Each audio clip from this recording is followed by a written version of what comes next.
On va démarrer dans quelques instants la conférence des Assises du mentorat 2021. Quel entrepreneuriat pour demain? Avec Ghislaine Torres de l'incubateur Les Premières. Et donc, on me voit venir avec le thème de la mixité, mais c'est voulu, c'est important, donc il faut, il faut le traiter. On va attendre encore une minute, voir si voilà, ceux qui ne connaissaient pas WebEx s'y font rapidement. Merci de votre participation aux assises, les assises du mentorat 2021. Donc, troisième édition des assises, hein. Première édition 2019 en présentiel, avec voilà, quelques-uns parmi vous qui étaient déjà avec nous.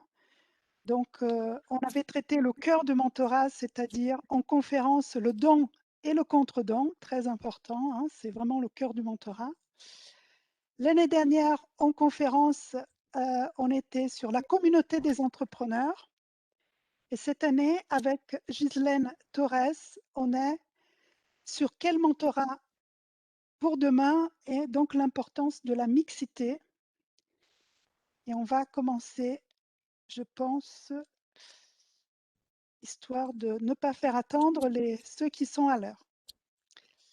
Donc, bienvenue à cette troisième édition des Assises. Donc, on est ravis de vous avoir autour de l'écran, encore une fois. Donc, on est sur une date un peu à cheval sur les ouvertures, donc des endroits. Donc, on a préféré garder en ligne pour l'instant. Nous sommes au cœur du Forum de l'entrepreneuriat qui a lieu, donc la deuxième partie, ici même au Palais du Commerce avec les rendez-vous, hein, toute la partie rendez-vous en présentiel. Donc, je ne sais pas s'il reste des places, essayez d'avoir des rendez-vous, peut-être qu'il reste encore quelques places. Donc, nous sommes ravis de recevoir Ghislaine Torres, donc de l'incubateur Les Premières, mais pas seulement. Donc, Ghislaine, très bienvenue. Donc, moi, je suis Andrea Garcia, l'animatrice du dispositif mentorat d'entrepreneurs de la CCI Live et aussi avec le soutien d'AXA. Ghislaine, est-ce que tu peux te présenter en quelques mots? Alors, en quelques mots, Ghislaine Torres, moi j'ai travaillé 20 ans comme salariée dans la grande industrie. Ensuite, j'ai repris une entreprise industrielle que j'ai co-dirigée pendant 15 ans, entreprise que nous avons vendue avec mon associé en 2016. Et depuis, je suis très impliquée dans l'associatif entrepreneurial local, puisque je travaille un peu donc au CRA, je m'occupe de repreneurs d'entreprise. Je suis au réseau Entreprendre où j'accompagne aussi un certain nombre de créateurs ou repreneurs. Et je suis aussi dans une association de femmes business angel. Donc, je suis business angel. J'investis dans quelques entreprises et des startups. Et donc, une association au féminin. And the last but not the least, donc je suis aussi un incubateur des premières où je m'occupe de l'accompagnement, donc responsable de l'accompagnement, et où j'accompagne aussi un certain nombre d'entrepreneurs, eux. Voilà. Super, merci beaucoup, merci beaucoup. Et donc, Ghislaine, on va démarrer tout doucement parce que moi, je me pose beaucoup de questions sur ce thème de l'entrepreneuriat de demain. Mais déjà, demain, je ne comprends pas très bien. C'est-à-dire, demain, c'est quelque chose, mais qu'est-ce que c'était alors le monde d'hier? Est-ce que cet entrepreneuriat, il va vraiment bouger vers demain ou est-ce qu'on est encore dans le monde d'hier? Alors, quand on parle d'entrepreneuriat, de mon point de vue, pour demain ou d'hier, il faut garder le lien avec l'économie dont on rêve pour demain et l'économie d'hier. Et force est de constater que le monde économique d'hier était relativement genré. Et dans ce monde économique d'hier, les femmes étaient sous-représentées. Et si on fait un âge d'aujourd'hui, on peut encore dire que le monde économique est sous-représenté en nombre de femmes. Or, je pense que je ne suis pas la seule à le penser et à le dire. La richesse, elle est dans la mixité, au sens très large. Et la première mixité à laquelle on peut penser, c'est la mixité du genre. Donc, je pense que l'économie de demain, elle doit être mixte. Et tu aurais quelques chiffres à nous dire, parce que c'est facile de dire elle est pas encore mixte, mais qu'est-ce qu'on pourrait sortir comme quelques chiffres? Alors, on va parler de chiffres à plusieurs niveaux, hein, mais quand même bien liés à l'entrepreneuriat. Si on commence par l'entrepreneuriat, c'est vrai que de plus en plus, on sent une dynamique évidente de l'entrepreneuriat au sens large d'ailleurs, mais aussi chez les femmes, hein. De plus en plus de femmes entreprennent, mais dans la majorité des cas, enfin dans une grande majorité des cas, ce sont des auto-entrepreneurs. Donc 40% des femmes qui entreprennent sont des auto-entrepreneurs. Des auto-entrepreneurs, pardon, sont des femmes, je me suis mal exprimée. En revanche, quand on regarde les sociétés enregistrées, que ce soit des SARL ou des SAS, le nombre de femmes qui sont dirigeantes dans le cadre de ces structures juridiques ne plus qu'au nombre de 20. Et c'est un chiffre qui ne croît absolument pas depuis de nombreuses années. Donc ça, c'est le premier point, c'est sur l'existant. Quand on regarde sur les startups, et surtout les startups innovantes, on a 10 à 15% de femmes qui créent des startups innovantes, excusez-moi. Ce chiffre monte un petit peu, et ça fera partie d'ailleurs un peu de l'analyse du monde économique de demain. Ce chiffre de 15% de femmes qui créent des startups innovantes croît quand on regarde les startups dans l'économie à impact, comme on l'appelle. Donc c'est vrai que les femmes, quand elles créent une entreprise, elles ne regardent pas que la rentabilité économique, il faut que l'objet même de leur société ait un sens à leurs yeux, en tout cas. Donc effectivement, 15% de femmes dans la tech et 30% de femmes qui créent des sociétés dans l'économie à impact. Et dans Quand la on regarde- reprise, est-ce que Et dans dans la la reprise, reprise, dans la reprise, c'est pire que ça, je dirais, puisqu'en fait, à peine 5% des repreneurs sont des femmes. Et on reviendra après pour expliquer ce chiffre qui est très très bas, parce qu'effectivement, la reprise est un mode d'entrée dans l'entrepreneuriat qui implique une mise de fonds relativement conséquente. Et on verra qu'un des freins qu'ont les femmes à la création ou la reprise, c'est bien la partie financière, la quantité d'argent qu'elles vont pouvoir mettre pour la risquer pour leur compte. Donc ça, c'est un des sujets.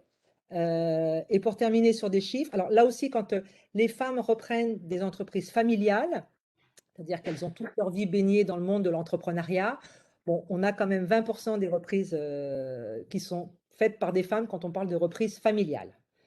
Donc voilà pour quelques chiffres. Donc ça, c'est la création de la reprise. Pour continuer dans le fait que les femmes sont sous-représentées dans l'économie au sens large, quand on regarde les investisseurs et les business angels en particulier, ce dont je fais partie, hein, je fais partie d'une association, on est 150 femmes investisseuses, il n'y a que 5% des business angels qui sont des femmes. Donc, et quand on regarde dans des fonds d'investissement qui sont des structures plus organisées, je dirais, pour l'investissement, ce chiffre monte à 10%. C'est le double, mais ça reste quand même pas très important. Ce qui fait que, bah, effectivement, les levées de fonds faites par les femmes bah, sont beaucoup moindres, beaucoup plus petites, pardon, en valeur, et beaucoup moins de femmes lèvent d'argent que les hommes. Parce qu'effectivement, le public des business angels et des fonds d'investissement est genré. Donc c'est un cercle, je dirais, un petit peu invertueux. et est-ce que la représentation des femmes, elle est plus faible dans un secteur en particulier, Ghislaine? Alors absolument, les femmes sont absolument sous-représentées dans la techno, dans la tech comme on dit, hein, ou dans le digital, dans l'IA, puisque c'est quand même aujourd'hui un axe important du développement tech, dans la robotique, ce qui veut dire que le monde de demain, si on reste en l'état, va être pensé, construit, imaginé par des hommes. Donc, est-ce que c'est le monde dont on rêve? Est-ce que c'est le monde qui sera le plus représentatif des attentes de la population? Personnellement, j'en doute. En effet, en effet. OK. Est-ce que voilà, je me tourne vers les participants puisqu'on on a fait un petit peu l'introduction avec cette, on va dire, ce tour d'horizon. Est-ce qu'il y aurait des questions par rapport à cette partie? Donc, plutôt d'un monde d'hier ou même d'aujourd'hui avec des chiffres qu'on vient de voir qui sont parfois inconnus, mais qui, voilà, qui sont présents actuellement. N'hésitez pas à prendre la parole pour poser des questions directement à Bonjour. Ghislaine. En fait, j'avais une question pour Ghislaine. Donc, Catherine Marin, je suis chef de marché porteur de projet jeune entreprise à la Chambre de commerce Lyon Métropole. Et en fait, par rapport à la sous-représentation des femmes dans la création d'entreprises tech, est-ce qu'il y a, selon vous, un lien de cause à effet avec euh, enfin, dans l'enseignement, en fait, on note que les filles, elles sont quand même très très peu présentes aussi dans les filières techniques, d'ingénierie également. Est-ce qu'il y a, selon vous, un lien de cause à effet avec l'entrepreneuriat au féminin?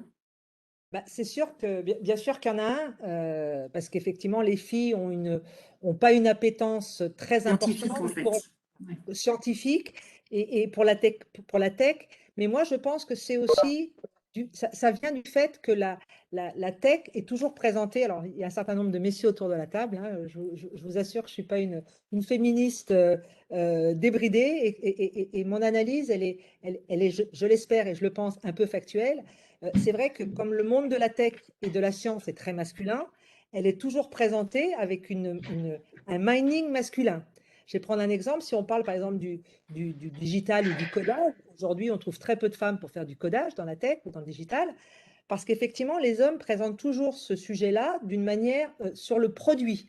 Le codage, alors on a tous l'image du geek qui va coder, et s'il y avait des espèces de décodeurs, sans faire de jeu de mots, présentait donc le codage ou l'IA ou la robotique, non pas sur comment faire un produit, mais à quoi sert le produit, je suis persuadée qu'il y aurait beaucoup plus de femmes qui iraient vers la tech qu'aujourd'hui, et dans les écoles en amont, bien sûr, hein.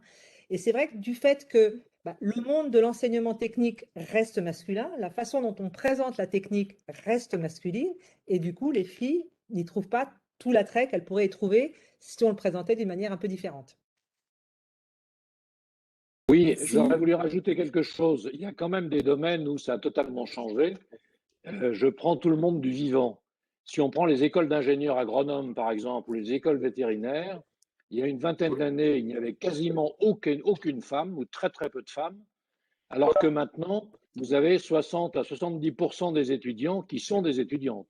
Donc, Bien sûr. c'est certainement vrai dans la tech, mais dans tout ce qui est monde du vivant agroalimentaire, ce qui va dans le sens de votre intervention sur le fait que les jeunes femmes ont envie d'avoir un certain sens et de s'intéresser à une notion de vie ou d'avenir ou d'alimentation ou de choses comme ça. Mais donc, sur votre discours, sans vouloir le contester, il y a quand même des secteurs qui ont complètement changé.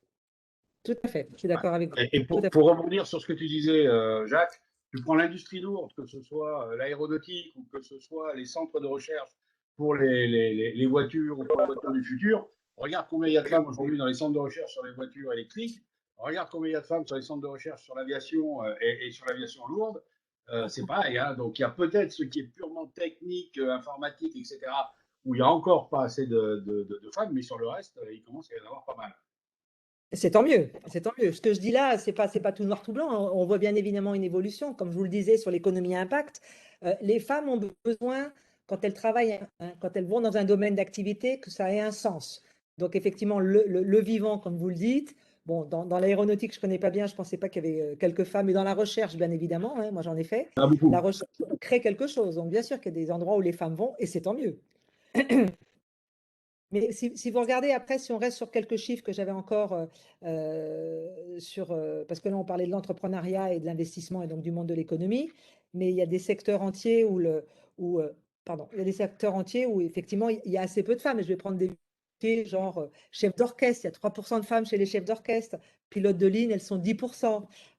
Organisation internationale, on pourrait penser ONG, un grand sens à ce qu'on fait. Il y a 10% des organisations internationales qui sont dirigées par des femmes. Donc voilà, tout ça pour dire, et on va voir après les solutions auxquelles je pense, et elles ne sont pas que de moi, hein, on y travaille beaucoup, on y réfléchit beaucoup. Il y a des solutions en tout cas à mettre en place pour que la mixité ou que les ratios hommes-femmes dans tous ces secteurs d'activité qui sont importants pour construire le monde de demain varient, changent.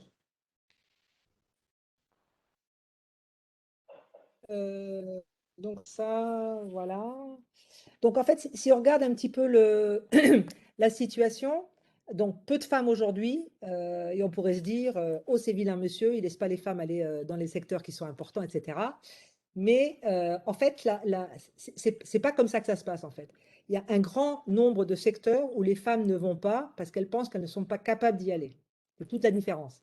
Hein, moi, je suis aujourd'hui relativement convaincue que dans un certain nombre de cas, je ne veux pas généraliser, mais dans beaucoup de cas, le plafond de verre, c'est nous, mesdames, qui nous le mettons. C'est pas forcément exogène, c'est plutôt endogène, le plafond de verre. Et en fait, on fera le lien avec l'entrepreneuriat et le mentorat qu'on peut préconiser au sein des premières. Les femmes ont bien évidemment les compétences pour aller dans tous ces secteurs. Et puis, on pourrait effectivement les présenter un peu différemment, comme on l'a dit, quand on parle de science ou de robotique. Mais les femmes, en fait, osent beaucoup moins. Les femmes, si je reviens sur le volet de l'entrepreneuriat, elles ont une beaucoup plus grande aversion au risque que les hommes. Et si je prends par exemple le cas je reviens sur le cadre de la reprise, mais c'est vrai aussi dans le cadre de la création, quand vous devez reprendre une entreprise, bon, en tout cas pour une PME qui fait entre 1 et 5 millions de chiffre d'affaires, il faut que vous arriviez avec des fonds propres de l'ordre de, on va dire, entre 100 et 300 000 euros, que beaucoup de femmes qui ont travaillé dans le salariat ont récupéré au sortir de leur période salariat et qu'elles pourraient investir sans aucun problème dans ce que font beaucoup de messieurs, hein, c'est ce qu'ils font. Hein. Ils récupèrent leur chèque de leur employeur, ils ont quelques fonds propres et ils vont investir cet argent pour le futur d'eux-mêmes, mais de leur famille.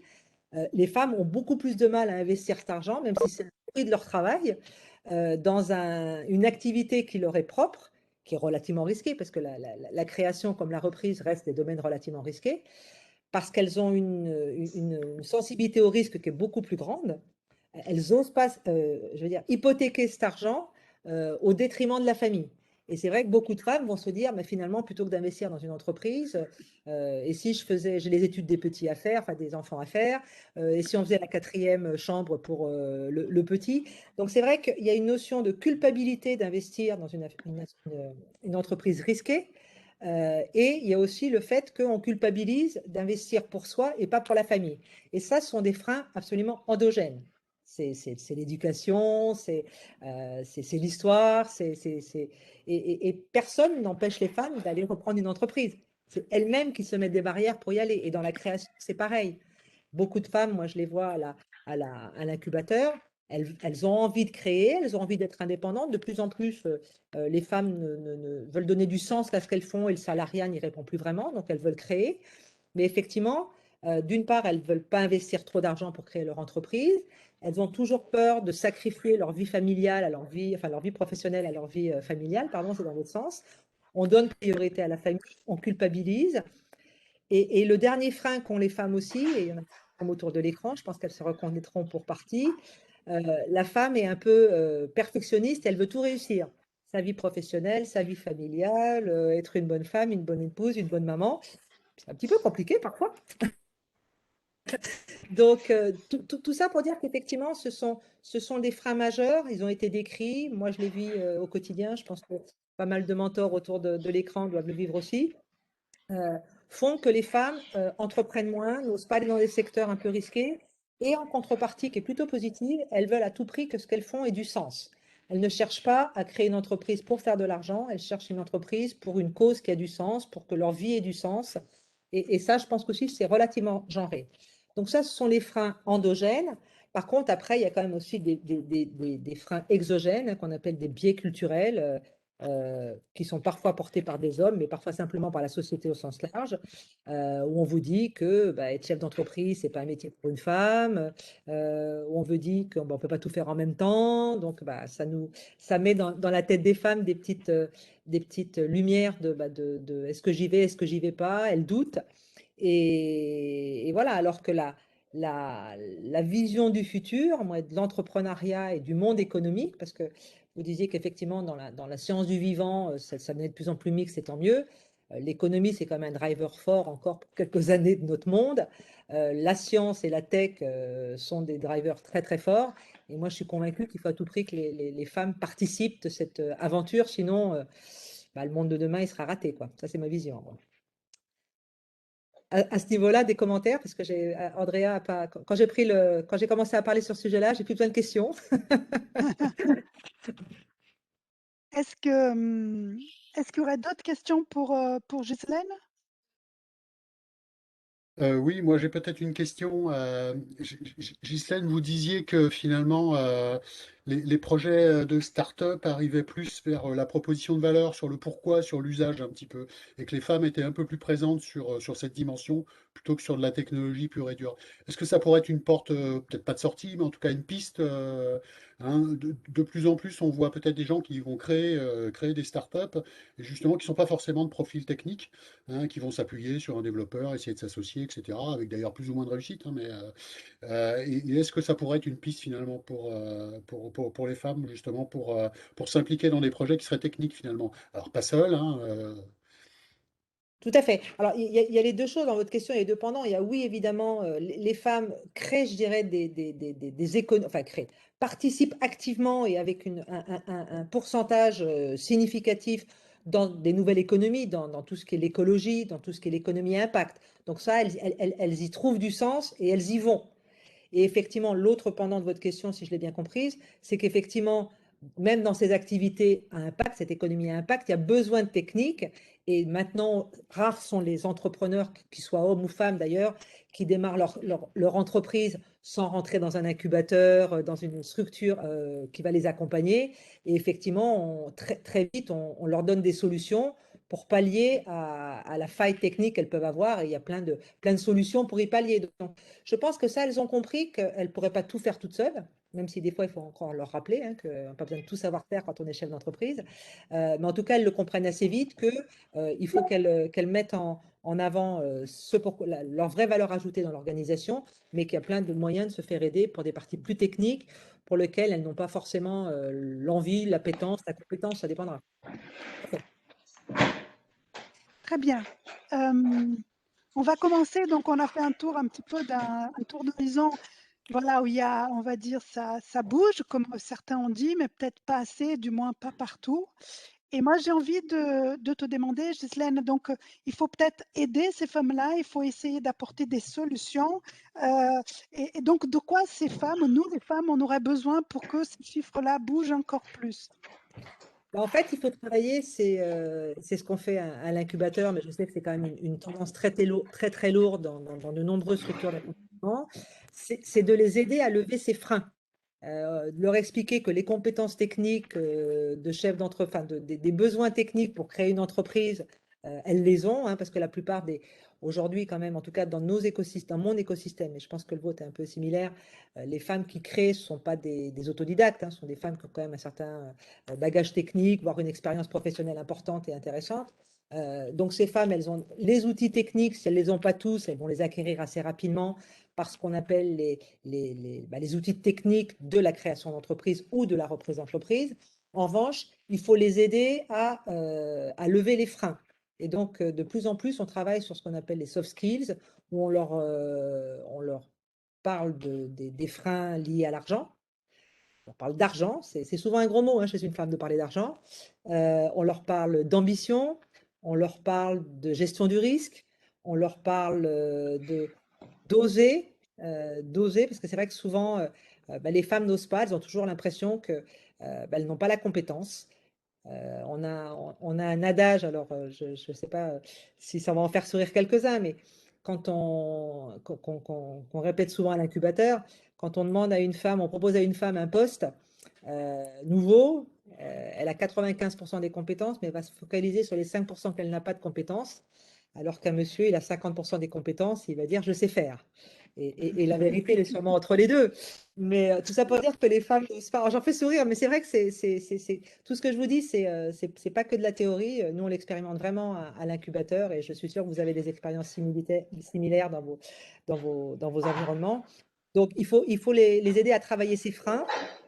Donc, on a des ateliers, nous, spécifiques pour les aider à lever ces freins.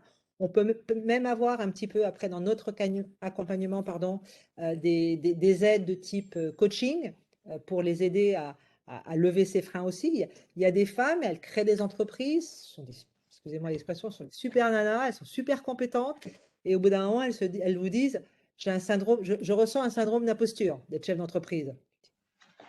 Donc voilà, on les aide à travailler là-dessus. Et ce qui est assez sympathique, je dirais, c'est que globalement, ça marche. Il suffit simplement d'en parler, de le mettre sur la table, qu'elles échangent entre elles.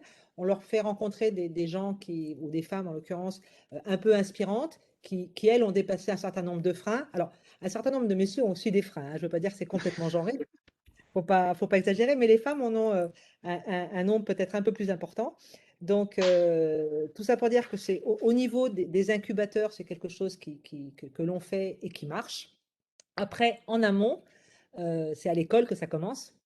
À l'école et déjà au lycée, hein, expliquer aux femmes qu'elles peuvent avoir accès à tous les métiers. Ça, aujourd'hui, je pense que c'est bien rentré dans les mentalités, mais il faut travailler, et ça, c'est pas encore, à ma connaissance en tout cas, pas tellement intégré dans les programmes des écoles, c'est de faire travailler les jeunes femmes sur les freins endogènes qui les limitent à aller, ne serait-ce que vers la science, hein.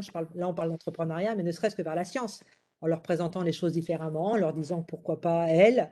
Je pense que vous connaissez tous l'histoire de cette expérience qui a été faite dans une classe de 5e, où le prof de maths demande à la classe de dessiner une figure géométrique qui met au tableau. Les garçons ont tous 9 sur 10 et les filles ont 2 sur 10.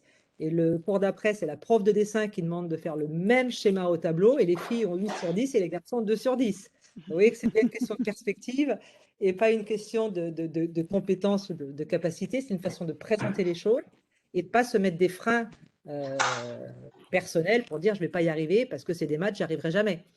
Donc, il faut que ça se fasse, ça se fait bien dans les incubateurs, il faudrait que ça se fasse à l'école, plus en amont, et il faudrait effectivement qu'il y ait de plus en plus que le thème, et je sais que c'est un thème qui porte aujourd'hui, hein, la mixité des organisations, c'est un objectif, et pour y arriver, ça doit passer par ce genre de prise de conscience de tous sur et l'importance de la mixité, mais surtout les freins endogènes qui sont des freins à la mixité, en fait.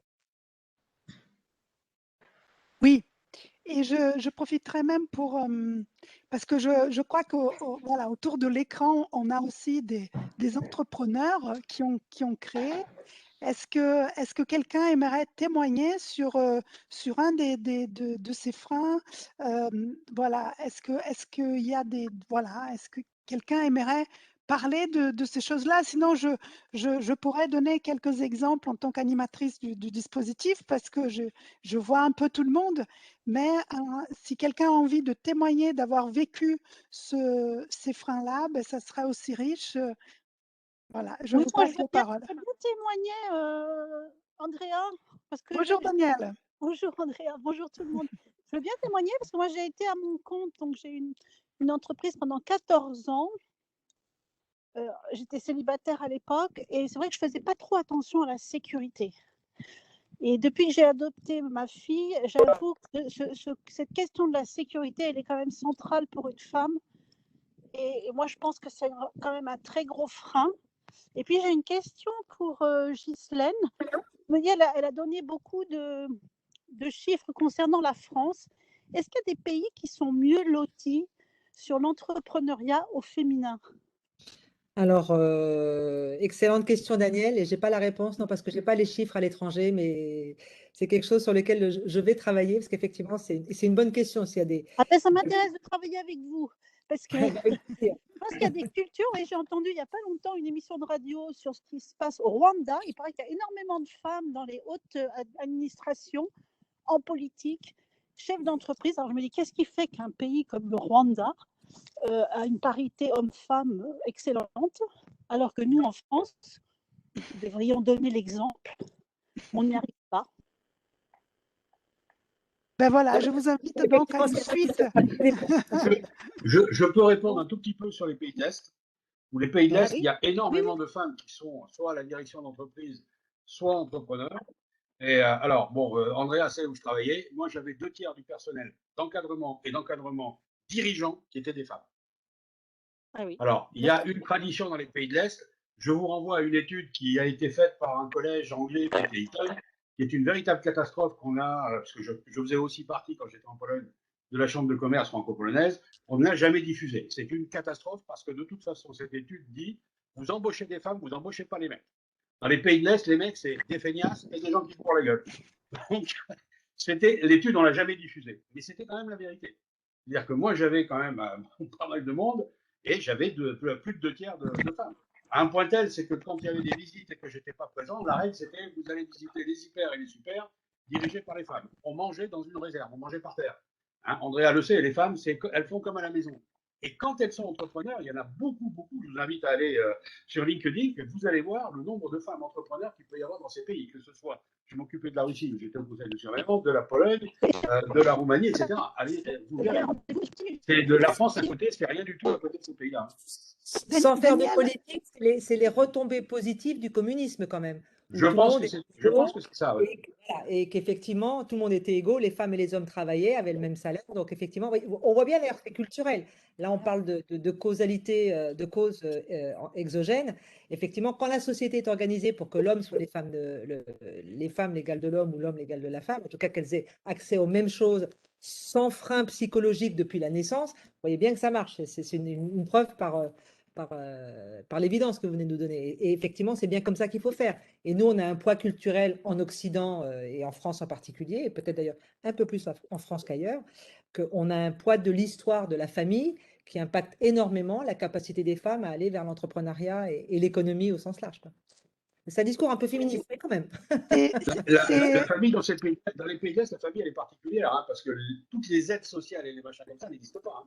C'est-à-dire que Ouais. les femmes qui ont des enfants, elles en ont peu d'ailleurs pour ça. C'est les grands-parents qui les gardent. Et bon, il n'y a pas de. Vous allez en Pologne, je crois que l'ensemble des aides sociales doit se limiter aux alentours de 30 ou 35 euros par mois pour ceux qui n'ont pas de revenus. Quoi. Donc ça n'a rien à voir avec chez nous.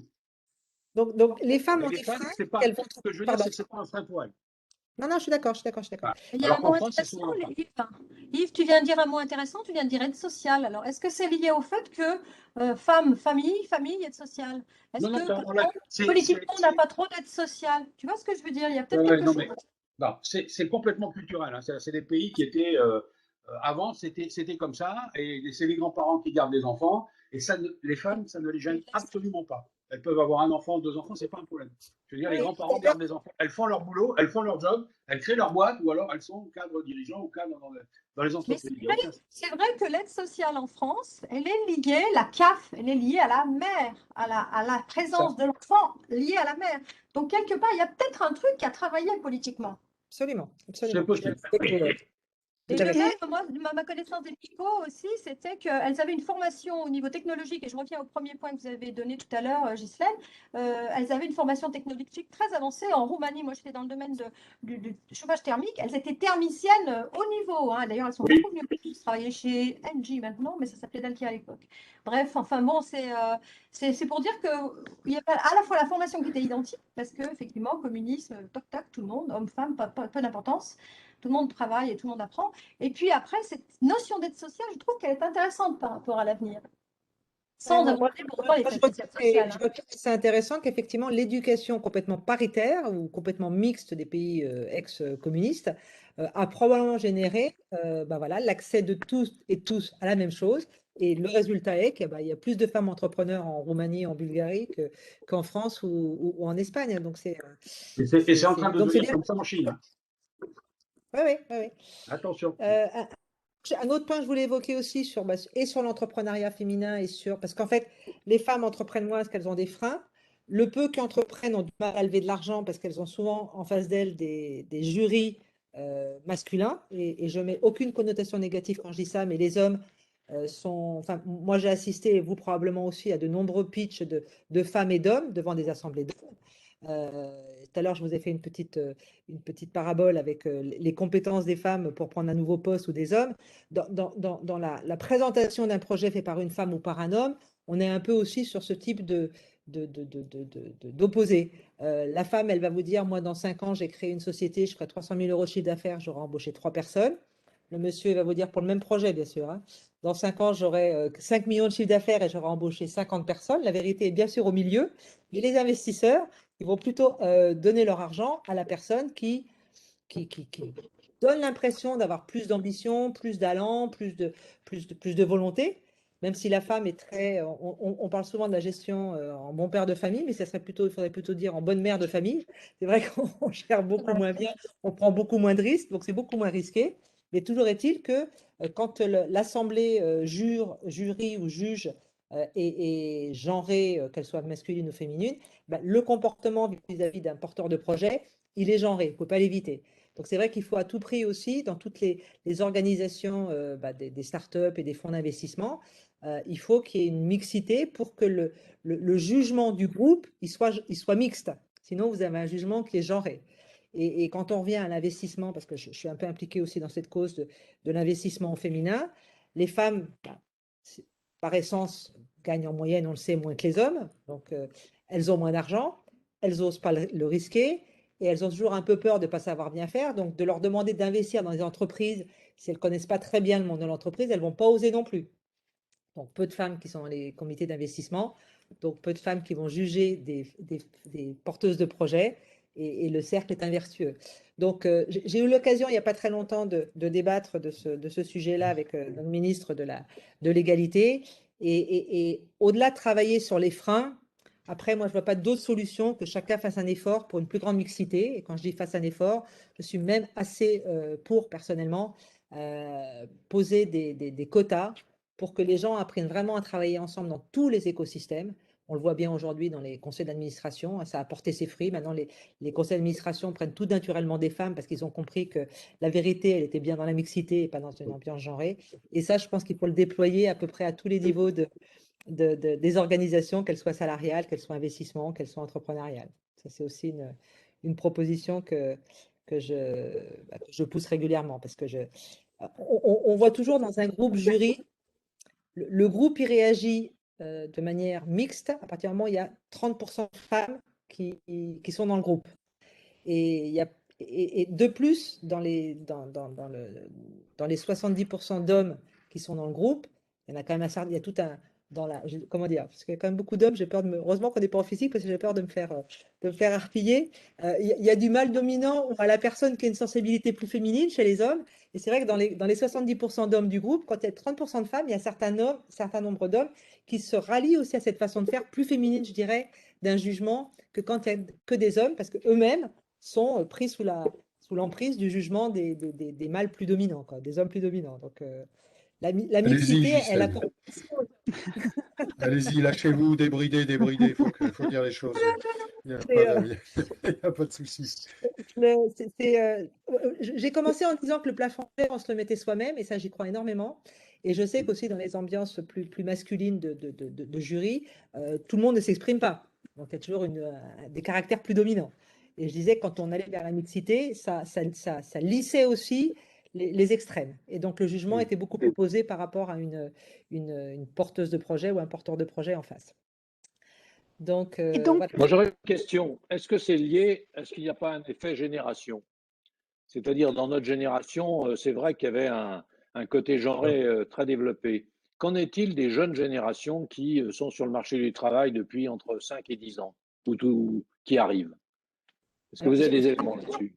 J'aimerais vous dire que ça va dans le bon sens. Ça y va quand même dans le bon sens. Mais dès que la femme a des enfants, on revient à des freins dont j'ai parlé plus haut. Donc, il faut vraiment aller, et d'ailleurs, les derniers événements du partage de la parentalité vont dans la bonne direction. Il faut vraiment que la femme accepte qu'elle puisse à la fois être une bonne mère et une bonne chef d'entreprise. Ça demande encore un petit peu de travail. Et pour ce qui est de la formation, même l'autre jour, j'ai eu affaire à un petit groupe de jeunes femmes de l'EM qui sont en train de monter un petit collectif pour parler de la mixité dans les entreprises, dans l'entrepreneuriat. C'est-à-dire que même à 22, 23 ans, elles ont déjà ces problématiques, elles le ressentent déjà dans un incubateur comme celui de l'EM. Donc, j'aimerais vous dire que ça va dans la bonne direction. Encore quelques petits chemins à faire.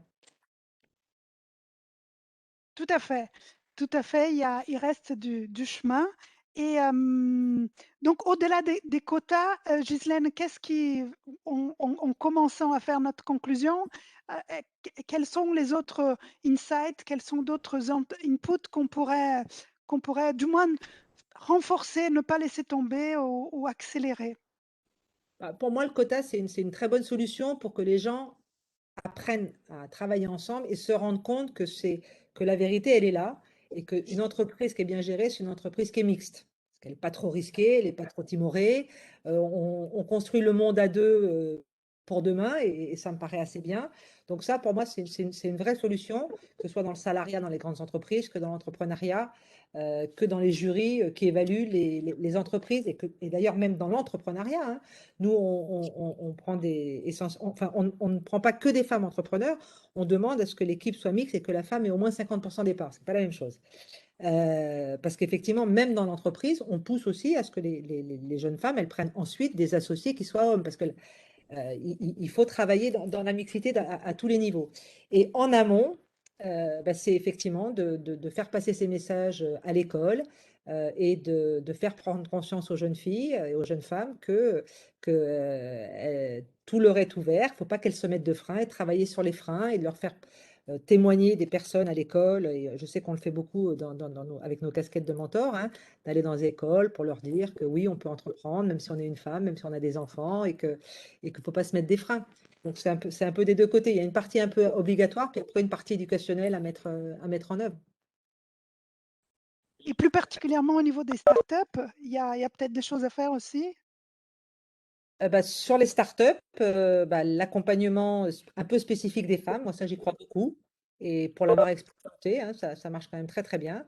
Au bout d'une petite année, on a des chefs d'entreprise à part entière et on leur apprend à pitcher comme le ferait tout à chacun. Donc de ce côté-là, il y a beaucoup de choses qui sont faites et je pense que ça va dans la bonne direction. Le problème, c'est en face et dans les investisseurs. Aujourd'hui, on a du mal à avoir des femmes, d'accord? Donc, c'est là qu'il faut continuer à travailler, à faire comprendre aux femmes que l'investissement, c'est pas un métier que d'hommes, beaucoup d'entre nous sont capables d'avoir des avis, ont les compétences, bien évidemment, pour juger de la pertinence d'un projet, d'investir son argent dans une entreprise. C'est quand même du chemin à faire encore, hein, c'est pas... Souvent, les femmes, quand elles ont un peu d'argent et qu'elles investissent, elles mettent ça dans des fonds mutualisés où elles n'ont pas à choisir, à décider si c'est la bonne entreprise ou pas. Et quand on leur demande de faire des investissements en direct, elles s'en sentent un peu moins compétentes. Donc là aussi, il faut continuer à leur montrer, quand elles rentrent dans des associations, que c'est faisable et qu'elles savent faire. C'est vraiment une histoire de dire, osez. Si vous osez, vous saurez faire. Donc, plus d'audace auprès des entrepreneurs et des jeunes femmes qui veulent créer. Est-ce qu'il y aurait des questions, des témoignages parmi vous, soit des mentors qui ont vécu ce plafond ou ce plancher, hein, parce qu'on a parlé aussi du plancher, ou vécu les freins. Est-ce qu'il y aurait des témoignages ou des questions?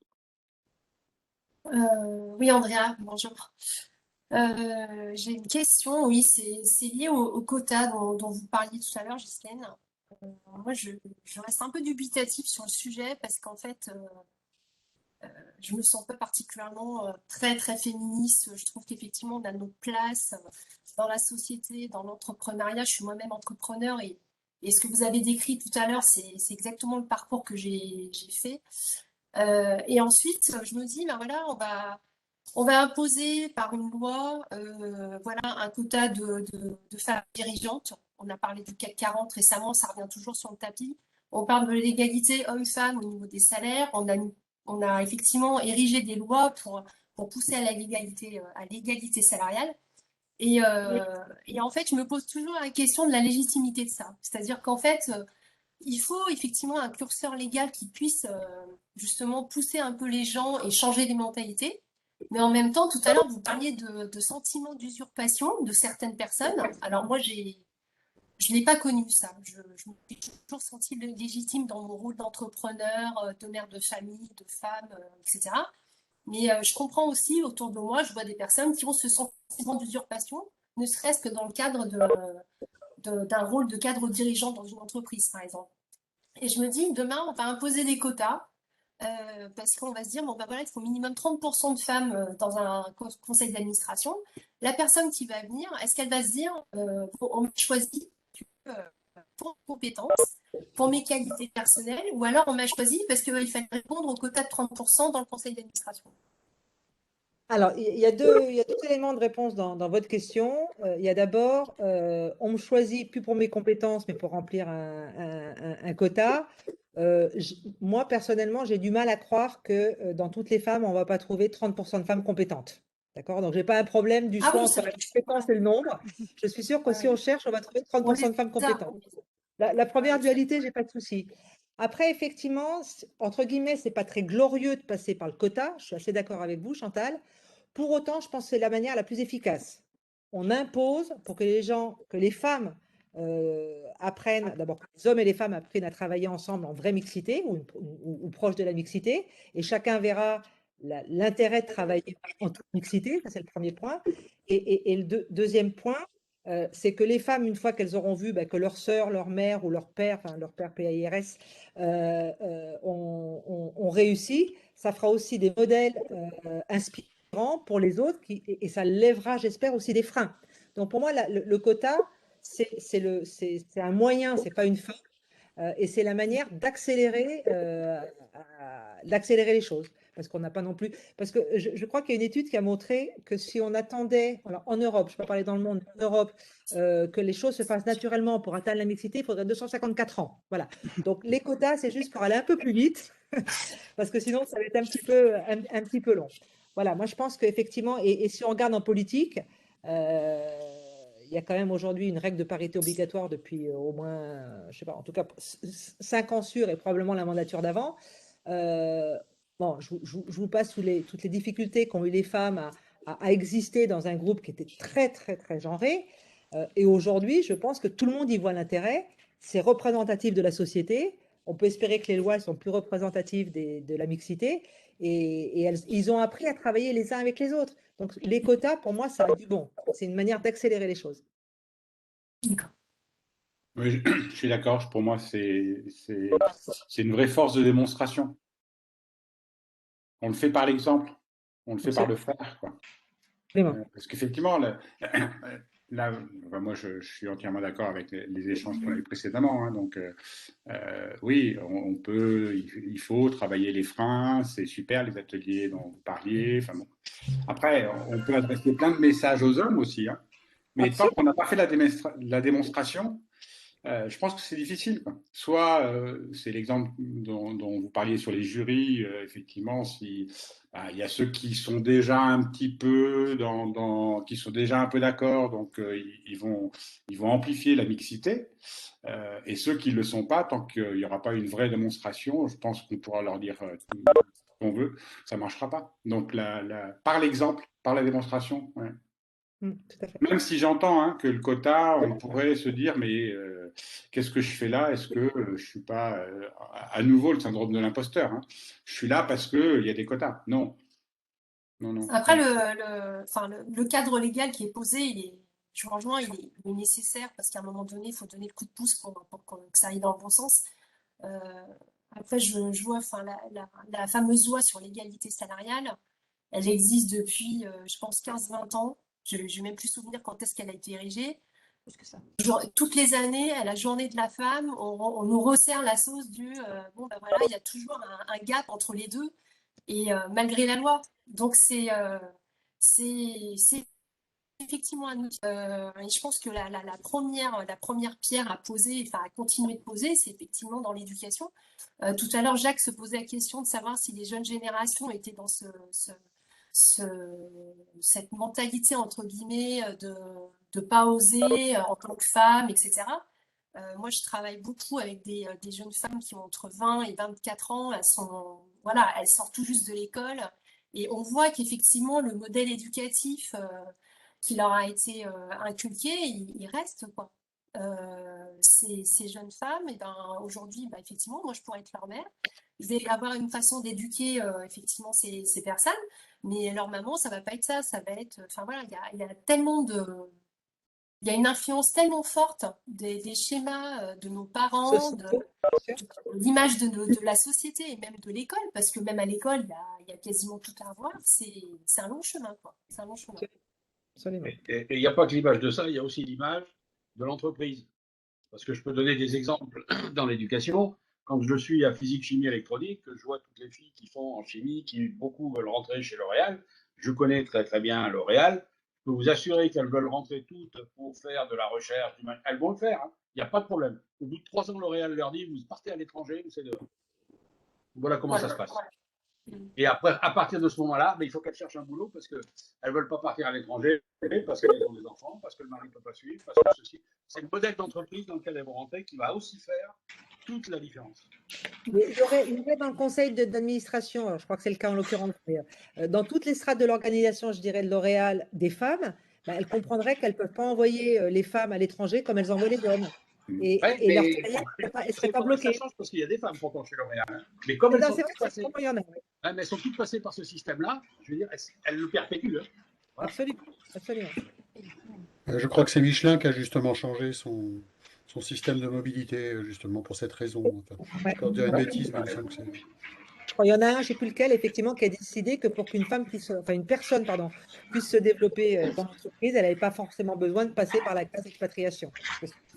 Les femmes étaient éminemment bloquées.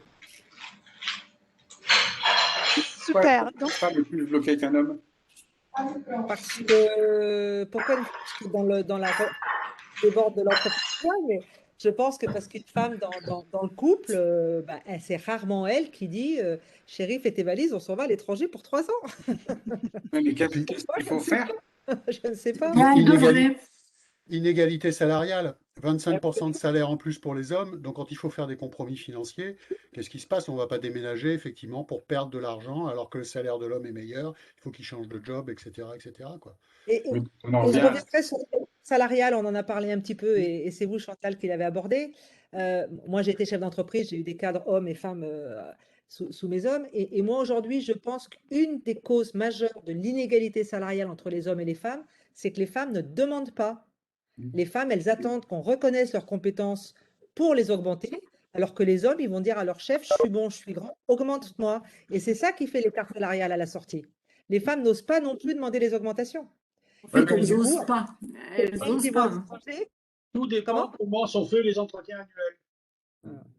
Et tout dépend de ce qu'on met sur les feuilles d'entretien annuel. Parce qu'à un moment donné, dans les grosses boîtes, moi j'en ai connu quand même, un peu, on met une partie salariale quand on fait l'entretien annuel de compétences. Et on dit, ça s'est bien passé, ça s'est mal passé, ça s'est bien passé, on envisage que, boum.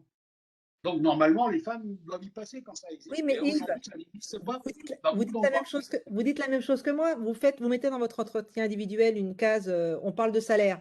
Vous, patron, vous dites, tu as bien bossé, je t'augmente. Elle va prendre l'augmentation, elle n'est quand même pas complètement idiote. Par contre, si le salaire n'est pas abordé et qu'elle estime avoir bien bossé, elle ne dira pas à son chef, au fait, j'ai bien bossé, augmente-moi, alors que monsieur le fera. Ça, je suis d'accord, mais ça tient à l'intérieur des entreprises, ça tient au RH. Quand ils créent les documents d'entretien individuel, c'est à eux de le mettre. Je croyais que RH était un métier majoritairement féminin. C'est à elle qu'il faut botter le derche. Excusez-moi, mais peut-être. Tout à fait. On va commencer à terminer, même parce que je savais, la mixité, le monde de l'entreprise, les femmes, tout ça, c'est un sujet très, très large qui nous prend à cœur, nous les femmes, mais vous, les hommes aussi. Donc, en tout cas, il y a du boulot des deux côtés. Et ça, je vois que tout le monde est très, très positif et très partant. Donc, c'est demain. Je vous remercie à tous pour cela, votre participation. Hein. C'est ce qu'on aime au mentorat, justement, c'est ça. C'est de l'échange, c'est chercher les solutions parce qu'elles ne sont pas toutes faites et être en chemin et continuer. Donc, je reviens à la thématique des assises, continuer à construire ensemble et dans la mixité les liens de demain. Merci beaucoup, Ghislaine. Merci à vous, tous les participants, ceux qui ont posé des questions ou qui n'ont pas posé des questions, mais qui ont été attentifs. Donc, vous avez l'enregistrement de cette conférence qui va être très bientôt mis en ligne sur le site Mentorat d'entrepreneurs, sur notre chaîne YouTube aussi, Mentorat d'entrepreneurs. Vont suivre donc à 15h30, donc juste le temps d'aller faire une tisane et une pause. Un café. Certains sont inscrits autour de cet écran. Oui. on a la table ronde des assises du mentorat qui va aborder le thème quel mentorat pour demain. Donc, on va serrer encore un petit peu plus le débat. Je vous rappelle les participants.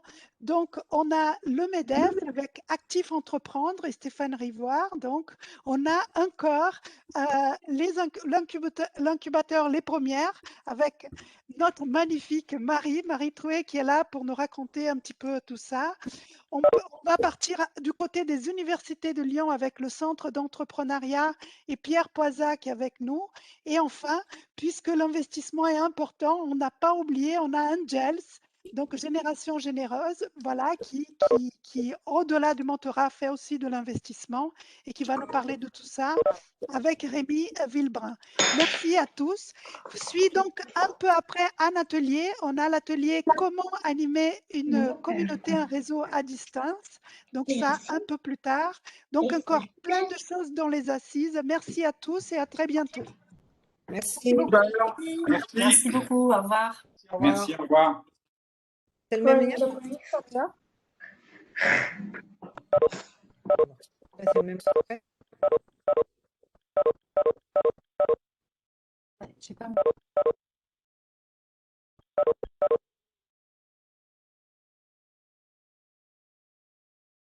Alors, Nancy, ah voilà.